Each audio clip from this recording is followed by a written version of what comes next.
Olá pessoal, bem-vindos a mais um De Frente com o Analista. Meu nome é Vitor Souza e sou analista dos setores de energia elétrica, saneamento básico e petróleo. Hoje a gente vai falar sobre um assunto bem interessante que está aí movimentando os ativos na Bolsa, que é o fim do benefício fiscal chamado juros sobre capital próprio. Eu imagino que vocês conheçam bem. Então não deixe de deixar seu like e o seu comentário aqui no vídeo. Se tiverem perguntas, mandem aqui embaixo que responderemos para vocês. Agora é só puxar a vinheta.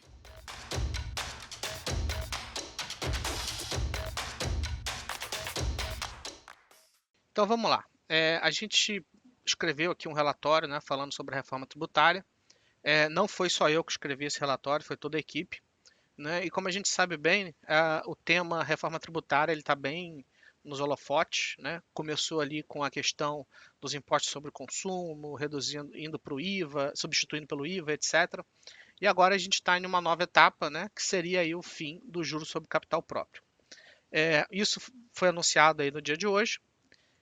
E se por um lado o fim dos juros sobre capital próprio seria evidentemente negativo, né, porque isso faria com que as empresas acabariam por pagar um pouco mais de imposto, no lado positivo, aparentemente vai vir uma medida para substituir o juro sobre capital próprio. Então, assim, o mérito desse documento diz respeito a exatamente isso, a tentar entender que ferramenta é essa e como a gente pode estimar o impacto e também chegar a alguma conclusão aí sobre quem ganha e quem perde. Né? Então, está aqui o documento, né? Espero que vocês dêem uma lida. Então, aqui, recentemente intensificaram as discussões sobre a extinção do juros sobre capital próprio e o que vai substituir o juros sobre capital próprio é uma ferramenta chamada Allowance for Corporate Equity, que seria aí que está sendo chamado de ACE, ou ACE, acho que ACE em inglês faz mais sentido, né? E que no final do dia ela vai funcionar como um alívio, ainda que parcial, para as indústrias mais impactadas pelo fim dos juros sobre capital próprio. Se vocês derem uma olhada aqui no nosso documento, ao longo dele, a gente demonstra, a gente coloca aqui nos links de referência, que a gente já escreveu no ano passado sobre o impacto do fim do juros sobre capital próprio. Né? A gente fez ali uma série de estimativas, uma série de tabelas, e na época a gente já tinha uma alíquota proposta. Então, com aquela alíquota proposta, né, vai ser o fim do juros sobre capital próprio, mas a gente vai compensar com a queda do imposto de renda, etc., essas coisas todas, a gente conseguia fazer uma inferência do impacto sobre a lucratividade das indústrias sobre a nossa cobertura.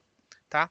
Então, já trazendo um spoiler aqui, eu espero que você tenha lido naquela época, e caso você não tenha lido naquela época, eu espero que você leia agora, mas trazendo um spoiler sobre esse tema, qual foi a conclusão que a gente chegou? É que as empresas que são mais capitais intensivas, elas seriam aquelas mais afetadas. E por que isso? Porque o juros sobre capital próprio ele é calculado considerando o patrimônio líquido da empresa vezes a TJLP, que quem dá a TJLP, né, a taxa de juros de longo prazo, é o Conselho Monetário Nacional, né, periodicamente. Então, aquele tipo de indústria que tem um patrimônio líquido muito grande, ele, exatamente por ser capital intensivo, né, ele ia ser aquela indústria que na margem ia ser a mais afetada. E que indústrias são essas? Né? Bancos, né, quem investe em banco sabe, recebe ali um quer de juros sobre capital próprio periodicamente. Bancos, telecomunicações, energia elétrica e saneamento básico. Tá? São empresas aí que precisam de muito capital para tocar os seus negócios. Né? Empresas, setor elétrico, né? De uma maneira geral, mas também de saneamento. Então, se por um lado o fim do juros sobre capital próprio ele seria negativo para essas empresas, à medida que existe um alívio, né, é aquela história, metade do perdido é lucro. Né? Então, assim, se existe um fator compensatório, o pior dos cenários ele não se materializa. Né? Eu lembro que quando isso aqui foi anunciado, ou rumorado, as ações de bancos aí chegaram a subir no dia, etc. Então, o que é esse ACE? Primeiro que a gente ainda não sabe como vai ser calculado exatamente, então a gente traz aqui nesse documento alguns exemplos internacionais.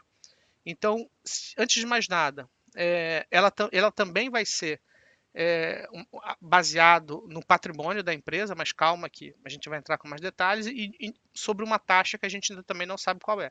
Não sei se vai ser a manutenção da TJLP, da Selic, então a gente coloca aqui. Qual vai ser a alíquota? A gente ainda não sabe. E sobre qual base? Então, primeiro, antes de mais nada, qual é o objetivo do ACE, né, do ACE? É fazer com que as empresas passem a utilizar mais capital próprio, né? Tenha um benefício, tenha um estímulo a utilizar mais capital próprio. À medida que ela utiliza mais capital próprio ao invés de dívida, você passaria a ter uma estrutura de capital ali mais conservadora, né? Então, em teoria, as empresas elas não seriam cases tão arriscados ou algo desse tipo. Então, assim, então a gente pegou aqui uma série de exemplos internacionais. Então, assim, por exemplo, a base da incidência, ao invés de ser sobre o patrimônio líquido da empresa, poderia ser sobre o capital social.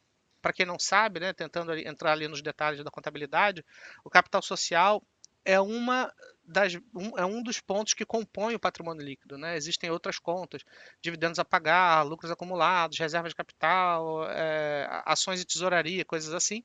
Então essa base naturalmente ia ser menor, porque estaria relacionada somente ao capital social, e sempre que a empresa aumentasse esse capital social, né, ou seja, integralizasse aqueles lucros acumulados e não distribuísse como dividendo, ou seja, a base em que seria calculado esse benefício fiscal ficaria cada vez maior, né? Então, assim, a empresa teria um benefício para cada vez mais reinvestir nos seus negócios utilizando capital próprio e não dívida. Então, fica essa dúvida: vai ser sobre o patrimônio líquido total ou vai ser sobre o capital social? A gente acha que, por enquanto, vai ser sobre o capital social.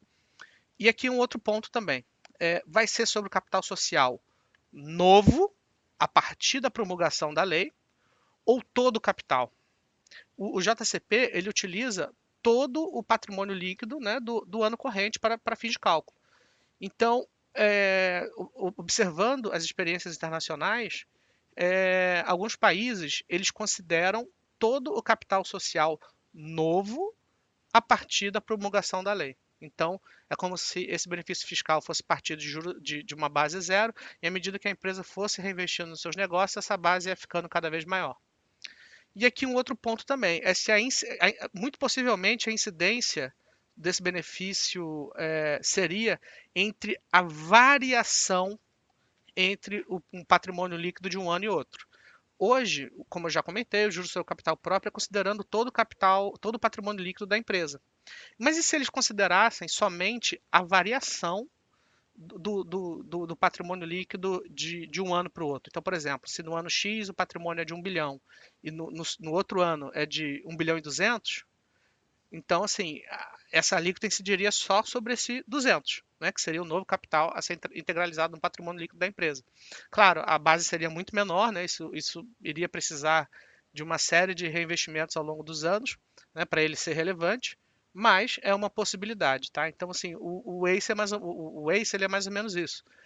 Ao invés de ser a base completa do patrimônio, ele vai utilizar um pedaço, né, que é o capital social, e ainda assim a gente não sabe também se vai ser o capital social de todos os anos ou somente a variação entre um ano e outro. E por fim, a gente também ainda não sabe qual é a alíquota. Vai ser TJLP, vai ser Selic, vai ser IPCA? Não sei, a gente vai saber. E aqui nessa tabela abaixo, a gente coloca alguns exemplos de outros países que calculam de como eles tratam, né, essa variável, né? A Itália, por exemplo, ele considera somente o patrimônio líquido novo, né? Ou seja, ela considera somente a variação de capital entre um ano e outro, que acho que aparentemente, assim, na nossa interpretação, vai ser o modelo a ser utilizado sobre uma taxa que a gente ainda não sabe qual é, né? Eu acho que no cenário base a gente pode considerar TJLP, mas a gente ainda não sabe de fato se vai ser TJLP, ou Selic, ou IPCA, ou NTN, enfim, vamos ver. Mas é isso. Eu espero que vocês gostem desse documento.